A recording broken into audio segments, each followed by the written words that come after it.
Hello everybody, hello everybody, hello everybody. How are you all doing this evening? I am in a fantastic mood, if you can't tell. Maybe you can. I see my shirt is keying out. How embarrassing, my shirt is keying out in public. So yes, how are you all doing? Let's see, Dun Grizzly is busy watching Stargate SG-1 and Atlantis. Atlantis, special place. I loved Atlantis. Absolutely loved Atlantis. I thought it was brilliant. Anyway, glad to see you all here this rather warm night here in the UK anyway. So yes, it's nice to see you all. And we've got some interesting, cool stuff coming along today's show.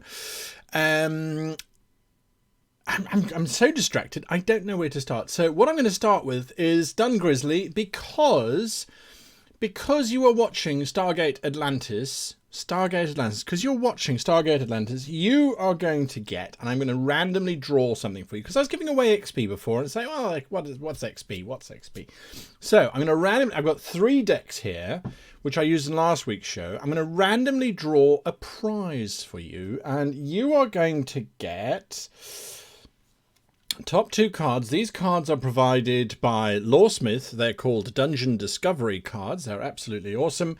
And you, Dun Grizzly, for watching an awesome TV series, have just found yourself a monster detecting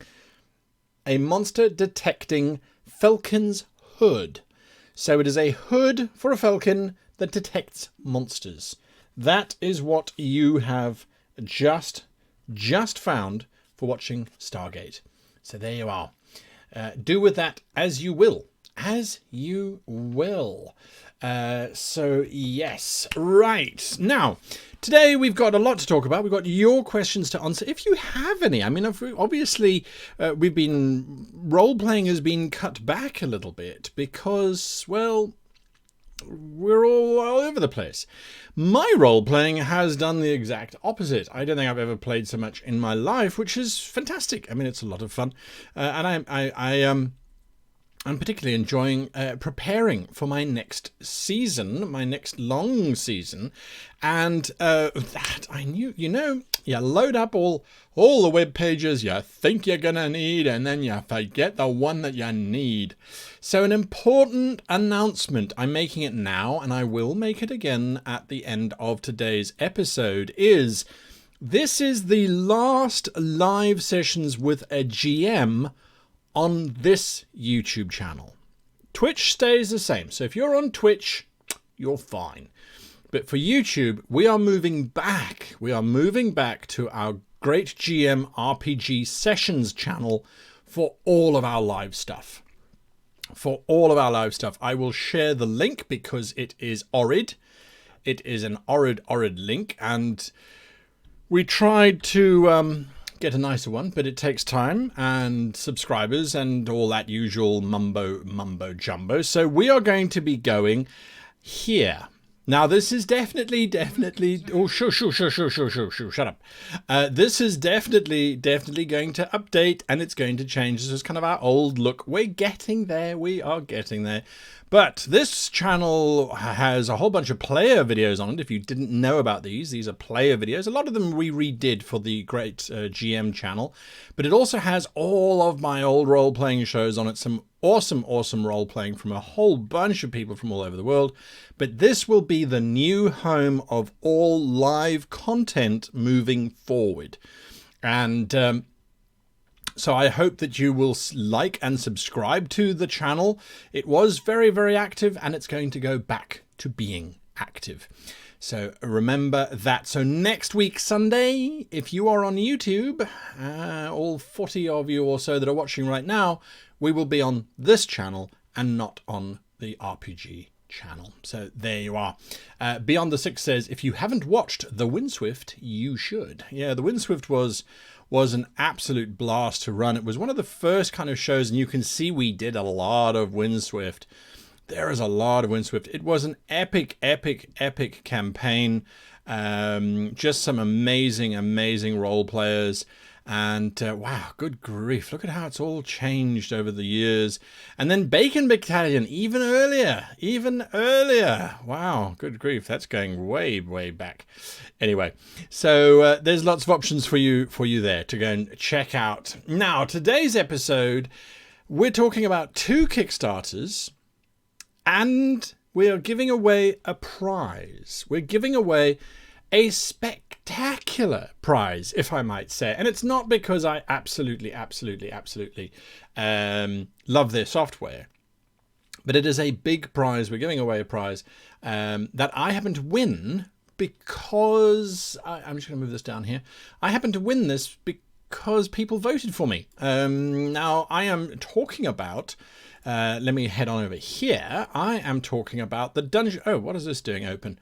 Sorry, I was busy working on this before the show. I'm talking about the Dungeon Fog Public Maps Library and their Hall of Fame for 2020. Now, I happened to place 3rd. Thank you to everybody who voted. It was a public voting thing. And so I came 3rd, and I said to the owner of Dungeon Fog, I said, well, I represent you. Maybe it would be better if I withdrew from the competition or something along those lines. And he said, no, you won it fair and square. No one coerced anyone, and I didn't tell anyone to go and vote for my maps. So everything's fair and square, but give it away. So tonight I will be giving away a 1-year subscription, full subscription to Dungeon Fog. So if you don't yet have Dungeon Fog, you might very well end up getting it. Now, the criterion in order to be eligible is you need to be a Patreon by tonight. So I have, oops, let me just close that. Let me go back there. I have got, it's taking so long to load. Come on, let's get back there. So if you're not familiar with our Patreon, this is our Patreon here. And we try to release all kinds of cool and fun things for people. And there's all sorts of things. But tonight they potentially could win a Dungeon Fog subscription. So I think that's pretty cool. Now, that's some of the things that we're talking about. The other thing that we're talking about, and I think this is also particularly exciting, is the 2 Kickstarters and obviously your questions. So let's go to some questions, because I see that there have been some questions coming through already.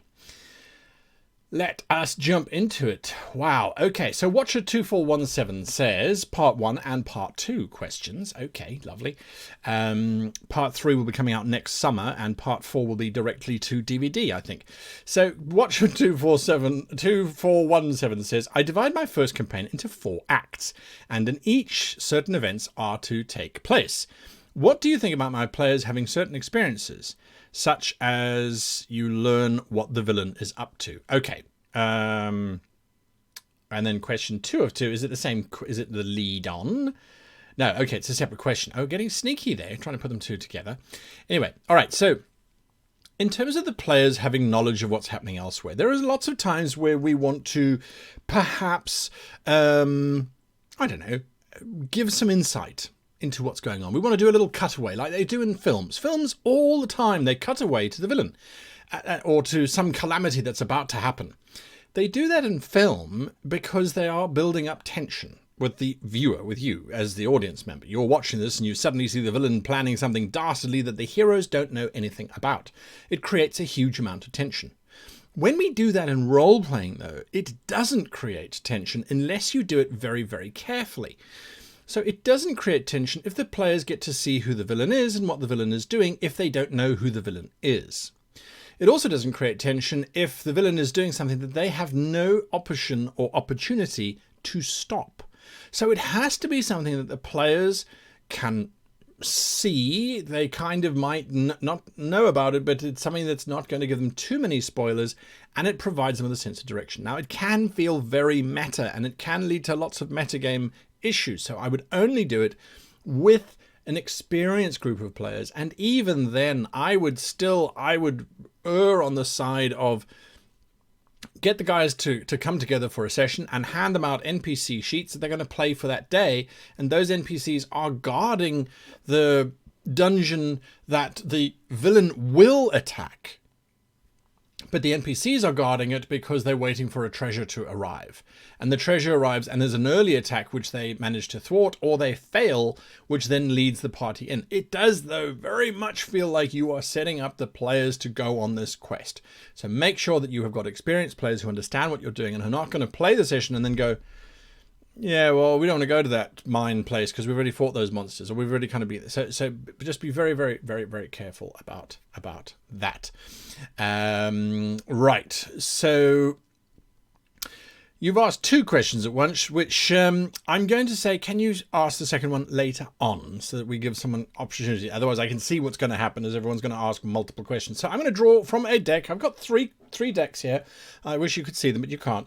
I've got 3 decks here, and I'm going to randomly draw a prize for you tonight, and you get an aged alabaster feather quill. A feather quill carved out of aged alabaster. That's what you get for asking that question. And if you ask the second one later on, I will try and answer it.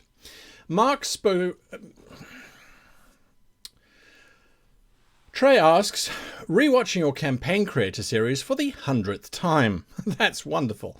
Do you have any videos with more details on drafting architecture and maps for dungeons, homes, and other living professional locations? There are lots of videos, if you go early back in the Dungeon Fog stuff, where I talk about, well, we needed a home, we needed a this, we needed a that. Then if you go even earlier, further back, before Dungeon Fog came onto the scene, you'll see I talk about drawing maps and certain bits of architecture, but not a huge amount. I can certainly add that to the list if you would like. One of the things that I was talking about with Dungeon Fog was to basically go through and create a series of let's build a basic template for a home, for a hall, for a castle, for this, for that, for the next thing. So I couldn't really answer your question. I'm going to give you a prize anyway, because you did ask a question. Tonight's prizes. Everyone's getting a prize tonight. That's the way it's working. Okay, so you get a tacky decorative horned skull. A tacky decorative horned skull. Now, if you are new to the channel, I'm using the Dungeon Discoveries cards, which come from Lawsmith. Now, I happen to have Lawsmith's webpage open here, so you can have a look at who they are. Don't worry, I'm not going to spend long. I mean, they sent me the decks to play with, and I'm playing with the decks. I think it's fun. So they are busy running a Kickstarter, which we'll talk about in a little bit. But Lawsmith produces some amazing stuff. I'm going to be going through some of their books that they've sent through to me. But I'm currently using these 3 decks. The Wilderland Voyages, the Curious Treasures, and the Fumbled Searches. So those are the decks I'm drawing from tonight for your prizes. Okay. Kyla BW says, I've watched a ton of your videos on how to DM. Thank you. I hope they've been helping. However, in my first session, I had a panic attack. How do I prepare myself emotionally? I think the next few videos coming up are going to really, really, really help you, because if you watched last week's video, the very quick video on control, it hopefully should give you a sense of what you are responsible for. You're responsible for consequences and triggers. That's all. Or events and consequences. I mean, that's all you really need to worry about. So when you start to panic, perhaps, or when you start to feel that coming on, just sit back, take a breath, and ask yourself what needs to be controlled, what needs to be triggered. Next week's video is on authority. So who has authority at your table, and how do you make sure that your authority is respected? Respect my authority! How do you make sure that your authority is respected? And then the video after that is on the basics. So we're kind of going back to basics. Don't worry, everybody. Next week's video will be a little bit slower, but not so slow that it's too slow, but it's not too, I mean, it's really the Goldilocks zone. It really is. So Kylie BW, that's the best way of doing it. I know often when I get overwhelmed, and it hasn't happened for a while, but I used to get overwhelmed with D&D as well, especially when it was rule stuff and that sort of thing. All I would do is you just sit back and you take a breath and you take a sip of whatever drink it is that you're drinking. Absolutely lovely, and that's the way you go with it. So I'm going to give you a prize. I'm going to give you have got a fairly convincing loose floorboard. That is what you have, a fairly convincing loose floorboard. You can put your loose floorboard wherever you happen to like. Okay, moving on. Grizzle says, do you find it interesting that the party tends to fall into tropes, like the detective and the martial artist, or the big strong dummy and the short nerd? I don't think that it is... well, I think that we generally find people gravitating towards specific roles within a group, simply because there is a thing going on inside their heads as to how they work. So I'm involved in a role-playing group where I'm a player. And the last time I was a player, I was a brain in a jar, and I was a doctor, and I was supporting everybody.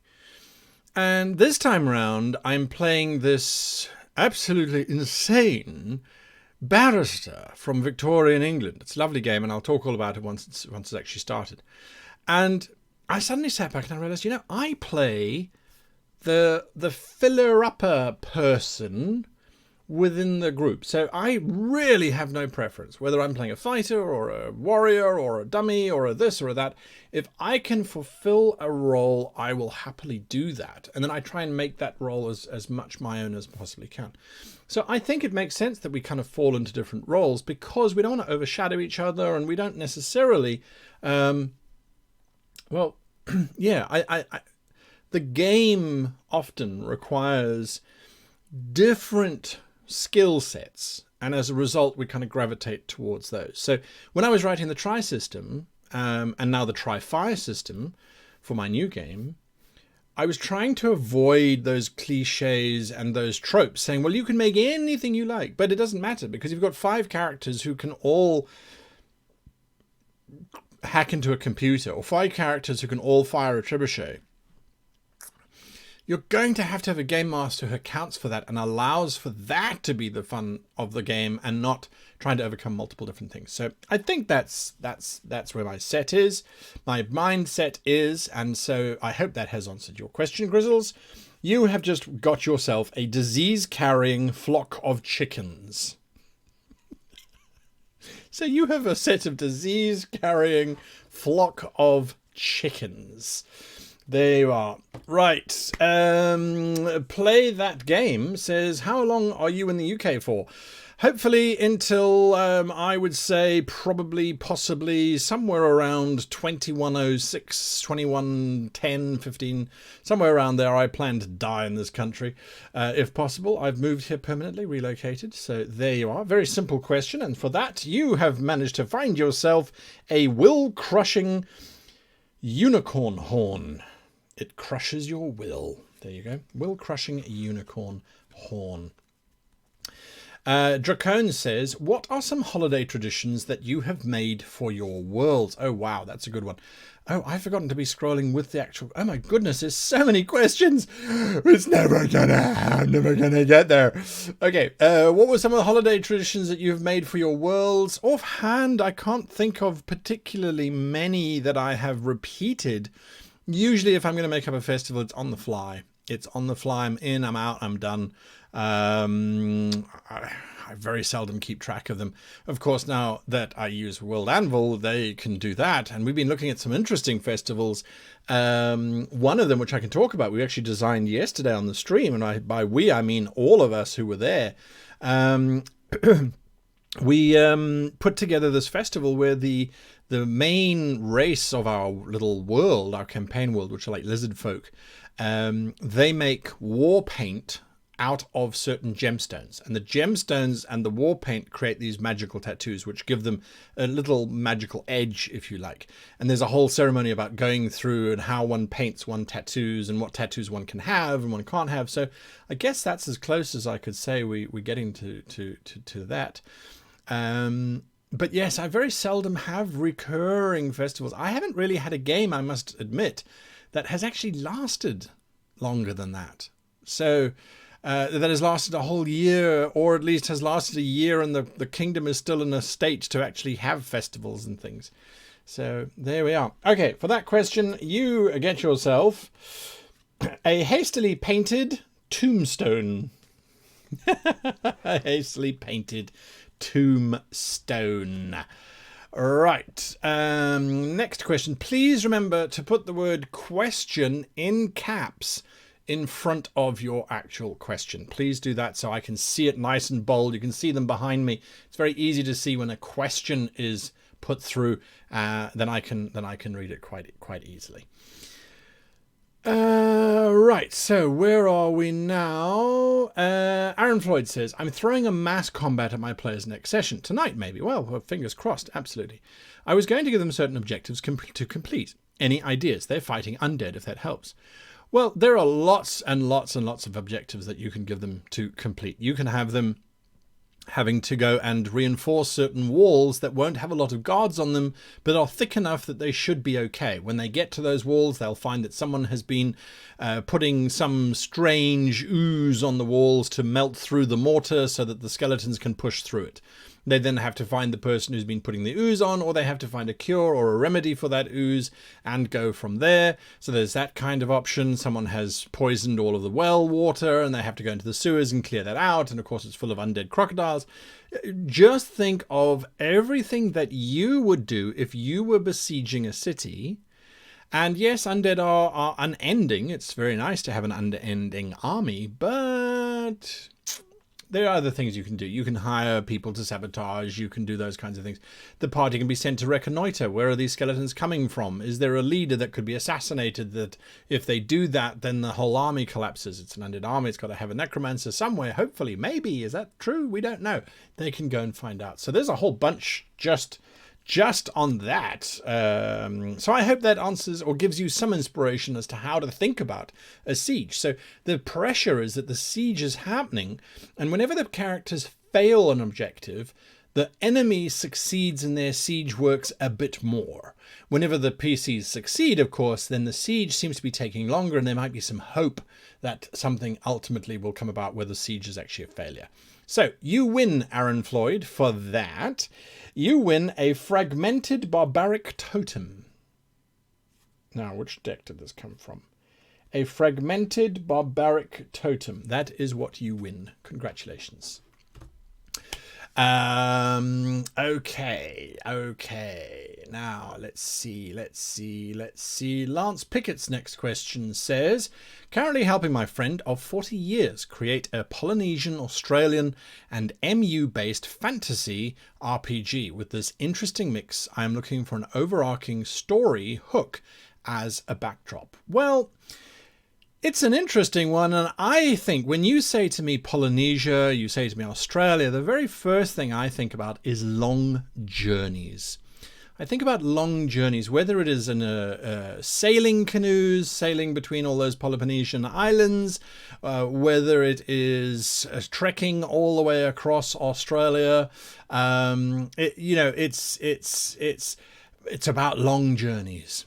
And so I would have as an overarching hook, something has to go on a long journey, or a long journey must be taken. And it could be the journey of the souls of the PCs. They need to go on this long journey, which might only take them a day, but it feels like it's a much longer journey because, I mean, that's mysticism for you, isn't it? So I think that's what I would do is I would run that as a long journey. That's what happens. And whilst you are running this long journey, you can give them a sparkling white, never-ending rope. A sparkling white, never-ending rope. Not good for breaking into castles at night, but it's a never-ending rope. Sparkling white. Right, now, next question. Again, please remember to write the word question in front of your question. I'm 10 minutes behind on the chat, by the way, so I'm getting there, guys. I am getting there. Do you like the cards, by the way? Do you like getting a little something when you've asked a question tonight? I'm feeling very generous. I want to share. If you do like it, just say yay or yes or it's fine. If you think it's taking too long, just say no, skip it, just answer questions. Answer questions, monkey! Answer questions! Just answer the questions. Let me know. And I'll get to your comments in about 20 minutes. Right. Blacklight XXXXXXXXXXX says, what would be a good place to pull inspiration for what a character would do after a campaign? Well, after a campaign, is the character going to get used again for another campaign? I would always like to think that my characters at the end of the campaign, if they haven't died or ascended or become the ultimate godhead or whatever the situation might be, but I would look at what were they trying to achieve during the campaign. Is it a tavern somewhere, the cliched retired starter tavern? Is it as a young lordling or a young boss of or captain of a ship? I mean, I don't know. It's entirely up to you. But I always like to look at what is my character going to do now? Did they enjoy their experience, their adventure? Did they like that, or did they not? Was it worth their while, worth their effort, or do they turn their backs on it and go and become teachers? Maybe they go and teach at the sword fighting school. I mean, so look at it from those angles. What was the character's experience of the actual campaign, and would they do it again? And if the answer is yes, well, then you have your answer. That's what they're going to be doing. But if the answer is no, okay, well, then what would they do with the skills that they have available to them? So Blacklight, you get a filthy, mangled, torn leather shoe. A filthy, mangled, torn leather shoe. These cards are face down. I'm just drawing them as my fingers fall. So there you go. Midigyo says, I just wanted to ask, well, there we go. Since a lot of people might play Dungeons & Dragons with randoms over Roll20, yeah, absolutely. What is a great way to screen for players? Tends to see a lot of flaking. Flaking is, I think, par for the course. And it happens to us all. I've been supposedly running a game for the last 2 weeks. But because of players flaking, because of real life and stress and stuff, the game hasn't happened. So there's not much you can do about other people not being there. It's life. And unfortunately, for most people, this isn't a way of life. So there's no real value aside from entertainment and escapism and enjoyment. But we can't do that if real life is sitting on top of us. So look, another thing with Roll20, and it doesn't matter what you're using, Roll20 or Fantasy Grounds or anything along those lines, I think the main thing is to ask people questions. What's a good time for you? Do you, is it going to be busy for you? Can everyone make this time? Does anyone foresee any kind of changes or issues coming up? And keep people engaged throughout the week building up to the session if you can. I mean, that will help. But again, unfortunately, real life is going to get in there. So I'm going to open this up to the floor. Any one of you, give us some advice on how to stop people from flaking. How can you screen? Because again, screening is very, very difficult. I've had very close, good friends say, listen, I cannot make it. I just can't make it. And you just have to accept it. They can't. And it doesn't matter the person. It's not that they're trying to be malicious or anything along those lines. They just can't. However, I do work on a 2-strike principle. If you don't make it for the second time around, that's it. I don't invite you back again. Not until a long period of time has passed and things have settled down, because clearly life is way too busy for you to really game, and I don't want to waste everybody else's time. And for that question, you get a rare gleaming Gorgon eye. A rare gleaming Gorgon eye. Interesting. A Gorgon eye. The Iron Bull. The eye of the Iron Bull. That's interesting. That's interesting. Grizzle says, may you please wish me a happy birthday. Well, I have to say, Grizzles, happy birthday. Well done for making it around the sun once again, and for still being with us, and for being part of this channel. I must admit, you've been around for a long time, and I really do appreciate your company. So there we go. I wish you the very happiest of birthdays. And I'm going to give you a prize. There we go. Let's do this. You get a fairy enchanted woodland spirit. A woodland spirit, fairy enchanted. So there you are. You get a fairy enchanted woodland spirit. So a spirit brought to life by the fairies. I hope that will come in use. Okay. Drake Egloff says, my players really enjoy trying to tame a bunch of monsters with low intelligence. Okay, yes, I have had those as well. Is there a certain way I should go about taming, or should I not let them tame stuff? Well, all right, so taming monsters. As someone who grew up on a farm and had horses that one had to ride and had to try and train, taming and training and using are very different things. And if they want to have monsters, that's absolutely fine. If they want to use things like animal husbandry or nature or animal friendship or all of those wonderful spells that they have available to them, or whatever your system might be, if they want to do all of that stuff, that's absolutely fine. But the next day, that creature should come up to the character and look at it longingly with great big sad soppy eyes. And if they don't feed it, it should possibly find their bedroll and show their disgruntlement at not being fed. If the characters want to have all of these pets, that's brilliant, that's fine. But then they need to change their tactic to, okay, you're walking with a tiger. That's great.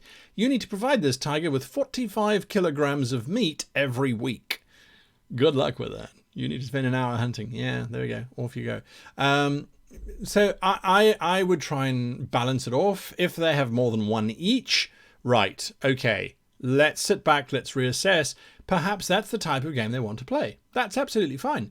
Then I would suggest coming up with a little system where you can keep track of stuff. I mean, for nautical campaigns, a ship, which I realized eventually, thanks to Dungeons and Dragons actually, the ship they treated as a mount. And so in my book, I added in stores and food and water rations that it needed to have every month. And that had a gold cost to it. So the players, with nautical campaigns anyway, have to raise a certain amount of gold every month. Otherwise, the ship and its crew basically get very unhappy with it, and eventually they will leave. And perhaps you could use something along those lines as well, Drake Egloff. And you get, I'm going to give you deck number 1. You get a slime-covered leaky bucket. A slime-covered leaky bucket. Okay, Shane Sangster says, I'm watching your Avernus Blood War campaign. What were your inspiration sources for devils and deal making? My inspiration for the devils primarily was from the TV show Lucifer, which I thought did a great job of showing exactly how devils really would work or should work. And in terms of the deal making, the book itself, Descent into Avernus, it has a lot of suggestions on how to make the deals very freaky, with like the dolls and slaves writing on their skin of the souls and those kinds of things. So a lot of it came from that as well. So two very good sources, Lucifer and then of course the actual book itself. So definitely worth checking out if you're interested in it. I would just like to point out that the Avernus Blood War campaign, I only played with the hell part. The actual book has a huge amount in Baldur's Gate, a city in the real world, not in Avernus itself. And that's very important to realize, is that you're only spending, I would say, a third of the book in actual Avernus, which I think is a very good thing, because it can become very oppressive after a while. So, Shane, you get a color-coded Minotaur horn. Lots of horns tonight. A color-coded Minotaur horn. I'm not sure what you're going to do with that one. Anyway, so let's see. Sammy Critfiddle, oh God, I must watch the time. Sammy Critfiddle says, I have a player who has pretty severe anxiety on top of being new to playing. Do you have any tips on engaging them for RP? Yes, I would engage them for RP when you think they're right, and I would keep the RP light and not too serious. I have certain players myself that I know have anxiety, and so for them, some of them I will press the issue if I know they can handle pressure.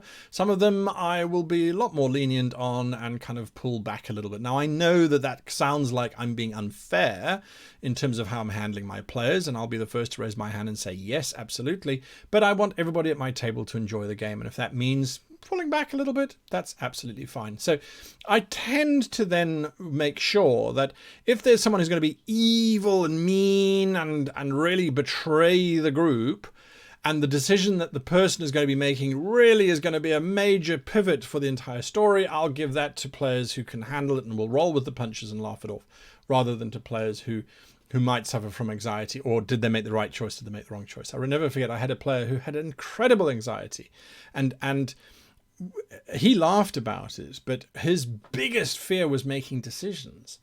And once or twice in my role-playing game I ran for 2 years with him, I threw a decision at him and he's like, I just can't handle it.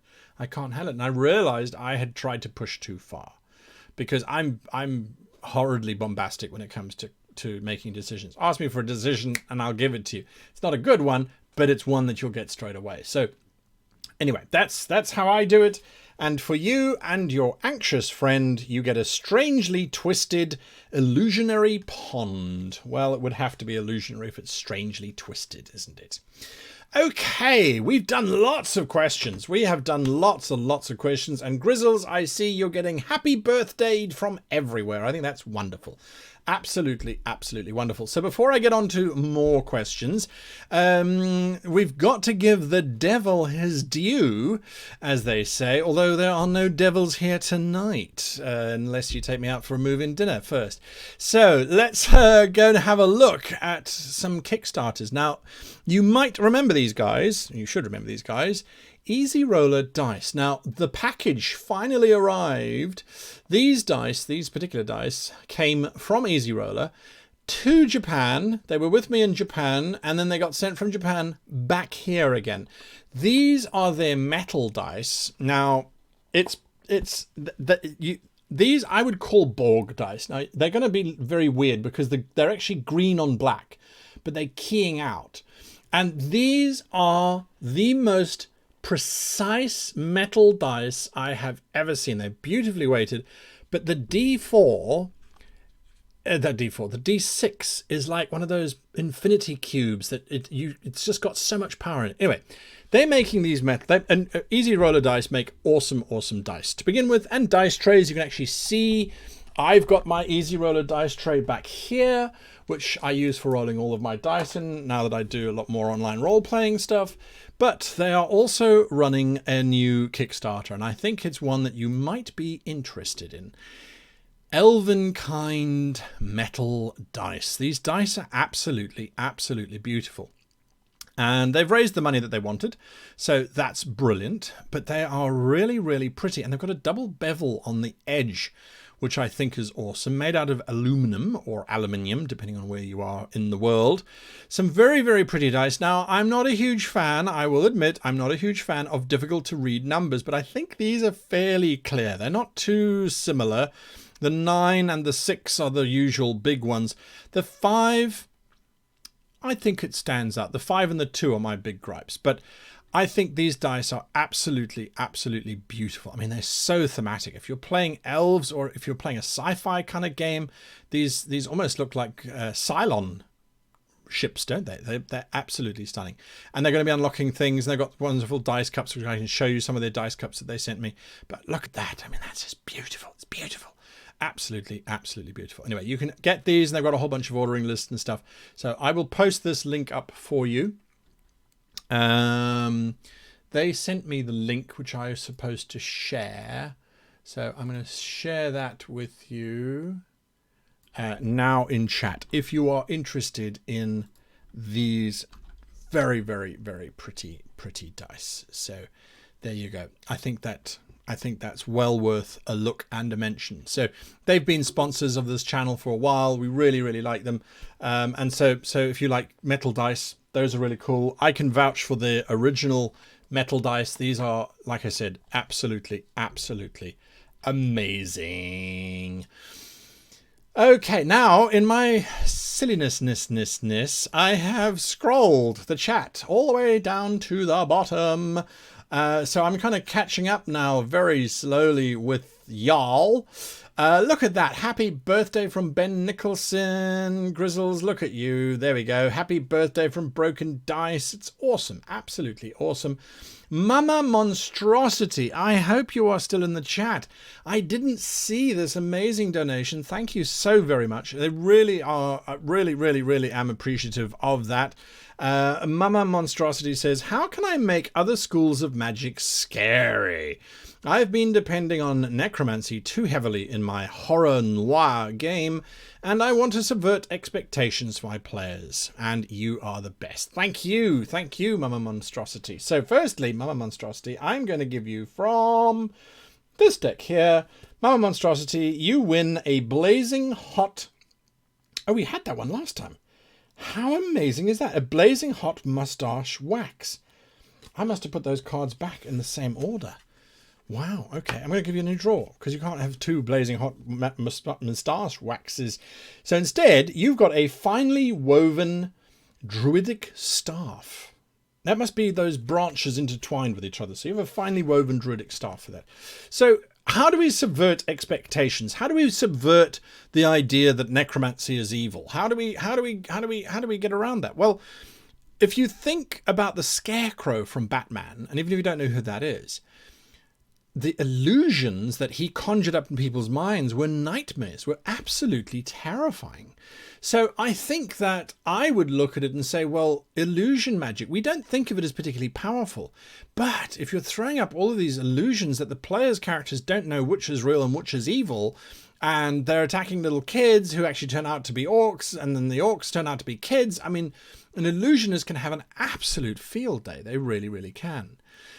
Enchanters are dangerous because they can seduce the party, or, and this makes them more sinister, they can seduce NPCs that the party likes. They're a lot easier to seduce than the actual player characters who've got all those wonderful willpower saves and, you know, iron will and strength of will and all those kinds of wonderful things that go on top of that. So I think every single class has a potential to be evil. I think a diviner could be particularly difficult to deal with if they're constantly saying, I knew you were going to do that. I've worked out your step already. You can metagame as the GM and as the character because they're reading the signs, the portents. So perhaps the Abjurer is the worst, but the Abjurer, I would possibly have them take a building hostage and then they protect themselves inside this building, promising to blow it up if the PCs don't surrender themselves to the Dragon Lord.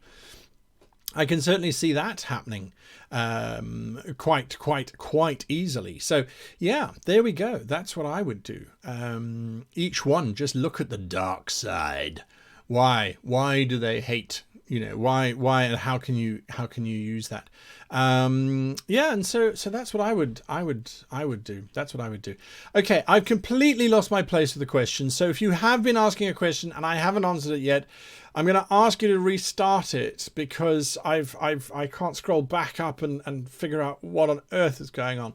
So forgive me. Let me just make sure that I've been doing my due diligence. Yes, I have. Okay, great. So, should we announce the winner of the Dungeon Fog 1-year subscription? I think we should. I mean, everyone else has been getting prizes, and I have been promising that. So I don't want to forget that because I think that's quite important.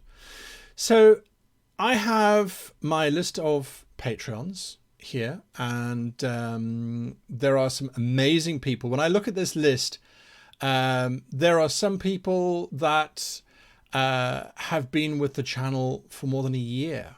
It's absolutely amazing. There are 264 patrons, active patrons, 264 of them.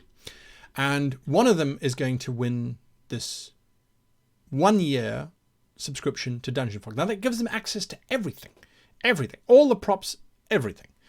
And so I'm going to roll for it randomly. I'm going to go over to our Discord server. If you're not part of our Discord server, discord.gg/greatgm, and you will find us there. And I'm going to do a roll now. I'm just looking for the roll channel. Where the hell is the roll channel? I know we have a rolling channel. It's in the... It's in the thing with the thing. You know, when you're old and feeble-minded. I thought we had a roll channel. I'm sure I saw a roll channel. I even planned... There we go. Dice rolling. Right. So we have 264 people. So I will go /r 264 people. And I'm going to drag this over here so that y'all can see what's going on. There is my number, 264. Roll. Do I have to put a D in front of it? Yes, I do. Roll. D2600. Da, da, da, da, da. And it is number 120. 120. You are the winner for tonight. You have just won yourself a year-long subscription to Dungeon Fog. Now, if you already have a year-long subscription to Dungeon Fog, then I'm afraid you have a choice. You can hand it over. You can give it to somebody else. You can let me roll again if you're actually watching the show. But the winner of the 1 year subscription is Jason. No, let me just make sure I'm reading this out correctly. 120. Jason Kemp. Jason Kemp, you are the winner. Jason Kemp, you are the winner of that. So Jason Kemp, you are the winner. You are a subscriber at the highest tier. So fantastic. You're paying $15. So congratulations, Jason. Jason Kemp is the winner of that. So that's brilliant. Absolutely, absolutely brilliant. Jason, if you are in chat, please let me know. If not, I will make an announcement quite right now. And I'm going to at everybody, which makes everybody unhappy. At everyone. Jason Kemp is our winner of the Dungeon Fog 1 year subscription.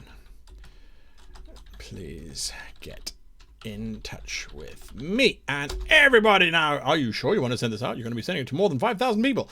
Yes, I do. There we go. It's sent. Right. Brilliant. Lovely. I will be sending him a message as soon as I remember to do so. Well done. Okay, lovely, good, thank you. And thanks to everybody who participated. Thanks to all of my patrons, of course. Without you, I really, really, really would not be here. Absolutely would not be here. Okay. That was that. That was great. So I'm going to put that back there. And where am I now? I'm there. So that's brilliant. Discord has popped up onto the top of my screen. Yes, it has, because I added everybody. And I have that power, and I will be shouted at later by the web goblins. Don't worry. They don't like it when we do that. Anyway, it's fine. Okay, folks, so we've got a couple minutes left. We've got a few more bits and bobs to go through. So that's Dungeon Fog. I'm just closing all the windows as we get there. Just closing all the windows as we kind of go through what we wanted to go through. And thank you for your patience and understanding. Okay, so back to questions. Back to questions. Frederick Schmidt says, can't you ask some fellow YouTubers to give you a shout out and vice versa? I had my troubles finding good RPG channels here on YouTube. Glad I found yours by accident. Frederick Schmidt, absolutely. I mean, well, yes, I'm good friends with a lot of the YouTubers, and we do shout out to each other every now and again. I think in these past couple of months, we've all been so focused on the new change in YouTube and on things going forward that we tend to forget about each other. And I remember I used to do reviews of what they were talking about for the week, and I think it is something that we should try and bring back. I really do think that we should bring that back. So, Frederick, for your question and your suggestion, you get an unrecognizable plain linen shirt. Except that it's unrecognizable as a plain linen shirt. So it probably looks like it's made out of taffeta or something equally awful. Dracone has, what are some of the monsters from real world lore and mythology you wish you had official stats blocks for? For me, it's the Lambton Worm, English lore, and the Vritra from Vedic and Hindu lore. Dracone, it's an interesting one. I think stats. Oh, I know. A very interesting one is the Tokolosh. The Tokolosh, which is a traditional African beastie, a little horrid monster stands about 5 or so inches tall and is absolutely horrific. It can do all kinds of dark and diabolical magic. It's primarily used for killing babies in their sleep or for causing animals and livestock to be really, really, really, butchered and mutilated. The Tokolosh is a particularly nasty little creature. Very, very terrifying. And I think that when you look at what we do have in D&D, or in any role-playing, these particularly horrid little things, there are a couple of them. But I think, so that's a particularly bad one. Okay. Did I give you something? Did I? I didn't. So you get a dried and cold empty ink pot. Yeah. Awful. A dried, cold, empty ink pot. How sad is that? Well, I don't know if it's sad or not. Maybe you can fill it up with ink again. On Fire says, running a war campaign with a lot of realistic things in it. But my question is, how do I run a morale system or RP game sense for enemy and allied forces? I always tie my army morale to my players, characters, successes. Sorry, I don't know why that came out William Shatner-esque, but if the player characters are going on a mission and they succeed on that mission, the forces they come across from their own side should be jubilant and happy and should congratulate them like Grizzles. We should give thanks to them, and we should let them know that we really do appreciate them. The allies should do the same thing to the heroes. The enemies should be particularly vitriolic and nasty, and if they see the PCs, it's like, those are the bastards that are causing us to lose this war. I want to skin them with a dry razor blade. Whatever. I mean, I don't know. If, on the other hand, the PCs fail in a mission, I think the troops that are with them should be equally depressed and morose and just, looking for just looking miserable. Whereas the allies can then be arrogant and the enemies, can be overconfident and just nasty. You get a hand-painted eye patch. A hand-painted eye patch. A board pirate painted their eye patch one day. Who knows? Welton S. Lima says, in my online game, there are 6 players. That's a lot of people for online. And they happen to talk about each other. Oh, they talk over each other. Yeah, leaving them confused. Do you have any tips for the interpretation to be good in the game? If they are talking over each other, which I think is what you're talking about, there are 2 methods that I know of. One of them we use for my meetings, as a matter of fact, and one of them I beg your pardon. One of them I used to use around my table. So during meetings, I have a meeting every Wednesday actually with my sponsors and friends, and we get together. We do that. If you don't raise your hand, you don't get to talk. And if you start talking over, everybody else is allowed to point at you and say, not your turn. Now, in our situation, whoever asked the question then gets to nominate who gets to ask the next question or gets to talk about the next question. In a role-playing situation, the GM should be controlling, going through each and every single one of them. Watch this week's GM video as fast as it is, and you'll see I talk about pointing through every single person. Do that online. Get those guys to realize that, and just be open and honest with them and say, listen, folks, we're all talking, we're all new to this online space, some of us anyway. We need to learn how to control and manage ourselves.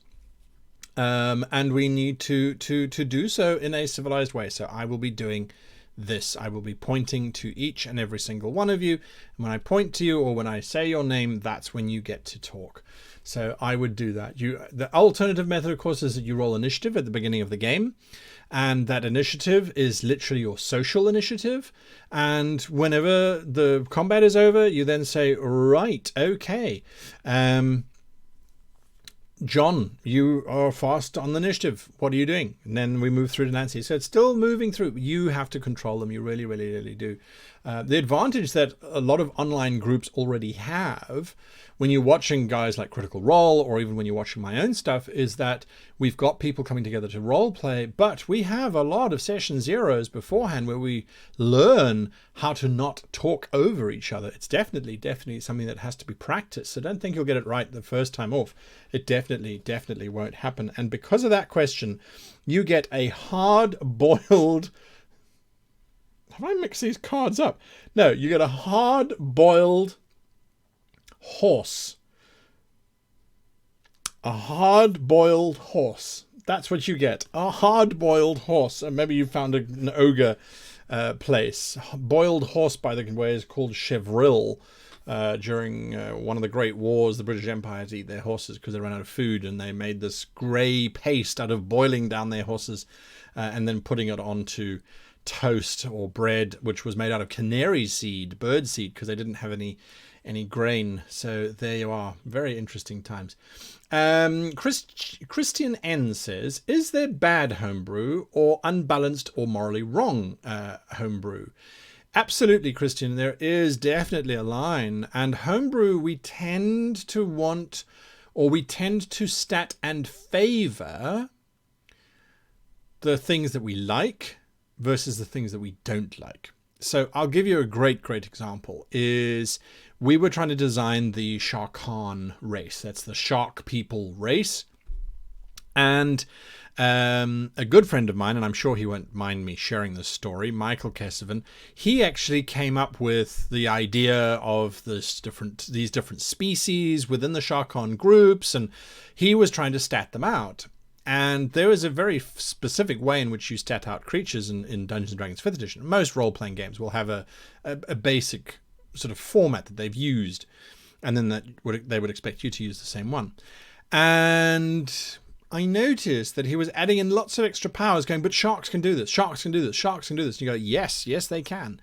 But you're creating a creature that's too strong in comparison to all of the other races. You're only allowed one ability. And it took him a while to figure out, okay, well, it's that one that's the quintessential ability, if you will, that would encapsulate that entire race. Now, I have another player, and I'm fairly certain he won't mind me mentioning it because he's a big world builder, is I've just given them the Tri-Fi system, which is my science fiction version of my role-playing game. And I had skills assigned to certain races, and he jumped in saying, oh, I hate it when skills are assigned to races. Why do you genetically have skills? And I'm like, no, it's not genetic.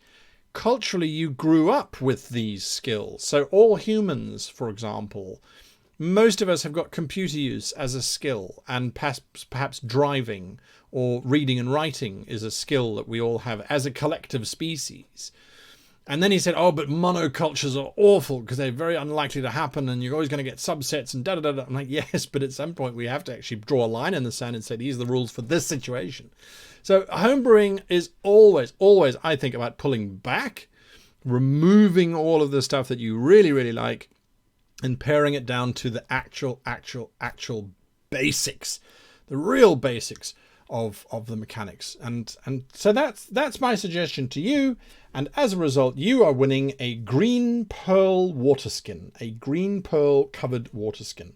There you are, a green pearl covered waterskin. Very, very fancy waterskin, actually. That's lovely. All right, we've got 1 minute left. The time is just flying. The time is flying. So in this last minute, I beg your pardon. In this last minute, I did promise the guys over at Lawsmith, who have been providing us with all these wonderful cards that have been giving these really, really cool options and items and things. I think it's absolutely wonderful. I did promise you I would talk about them, and so I will. They have also got a Kickstarter running, and they've also made their target, which is awesome. And theirs are for heroic challenges. Now it's live, so you can join it. I'm going to share that link with you as well, so you can go and have a look at that. And this is a very interesting idea. You get, let's see, can you see here? Challenge, disguise or transform yourself to go unseen or deceive or entertain to gain someone's trust. Now, that's cool. You get one of these at the beginning of your session, or maybe get two of them. And when you perform this, You as the GM can then decide what the benefit is of that. Now, in Dungeons & Dragons, we have inspiration. I know, I'm awful at giving out inspiration. I forget all the time about giving out inspiration, and people go, can we have some inspiration? I'm like, yes, you get inspiration, you get inspiration, you get it, you all get inspiration, go get inspiration. Well, this would be quite a nice way of tracking it. So you can grab these cards. I'm hopefully going to get a set at some point that we can talk about, and I can demonstrate to you how they work. They've got a reward deck that comes with it as well, so you can literally pull out a challenge card. Okay, there's a reward card. If you don't have a system, in place, like inspiration or hero points or moments of glory or whatever you call it, beautiful illustrations, very simple and very clean. I do like that. I mean, when I look at these dungeon cards, they're going to key out because they've got a bit of green on them, but they're very simply and beautifully laid out. So yes, have a look over at that Kickstarter if you like these kinds of things. Here's 5 reasons. There we go. Why get heroic challenges? 5 reasons. I'm not going to go through them. You can go through them. Have a look and see what you like. Their decks are always beautifully printed on good quality stock. I am falling all over my words tonight. I don't know why. So a big thank you to Easy Roller Dice and their Kickstarter campaign. You can find the link earlier in chat. To Lawsmith and their Kickstarter campaign, and of course to Dungeon Fog and their amazing subscription that they have given out on tonight's show. All of your questions, please bring them next week to the other channel, to the Great Game Master RPG Sessions channel. Please don't forget, we are moving. This is the channel you should be on, but it won't look like this because hopefully I'll have updated the graphics by then. But this is the one that you should be thinking about. Great GM RPG Sessions. This is where the live show will be next week. So please remember that. Really do thank you all for all of those great questions, and for giving each other opportunity and space. So I will see you all next week Saturday, where we continue our world building sessions with our master builder, Dimitris from World Anvil. He was showing us all sorts of wonderful, cool tricks that we can do to make our campaign better, and helping us to make that campaign better. And again, us, I say, because we're all involved, we're all included in that. We throw things out. You can actually go and post comments and things on the world as it stands. So that's awesome. And yes, we'll see you on Saturday. This Friday, I'm super keen. I've got my session 0 with my players for my new long form campaign that hopefully will be coming out. And yes, it should be a lot of fun. I'm very tempted to talk about my planning for that. If I do, it will be on that other channel, the Great GM RPG Sessions. So if you are interested in that, let me know somehow. Get a hold of me on Twitch, get a hold of me on Twitter, get a hold of me on Discord, and just say, oh, I'd like that. I'd like to know what you're planning. It's a science fiction game, and it's an interesting one. I didn't anticipate it happening, but it did. And I love science fiction. So this is my moment. This is my opportunity. And if you did watch The Adventures of the Windswift, then you'll be familiar with the world setting. But yes, when is the next game going to air? Session 0 is this Friday, and hopefully thereafter we will begin rolling them out. They won't be live. We're going to be pre-recording them because some of the players can't make every single session that we are planning. But I certainly will be around during them to answer questions as well. So there we are. Right, folks, you have a great evening, afternoon, day, wherever you happen to be in the world. It has been my absolute pleasure to be with you for this hour. I actually wish it could have been longer, but there we go. Until next time, however, I wish you and yours the very happiest of gaming.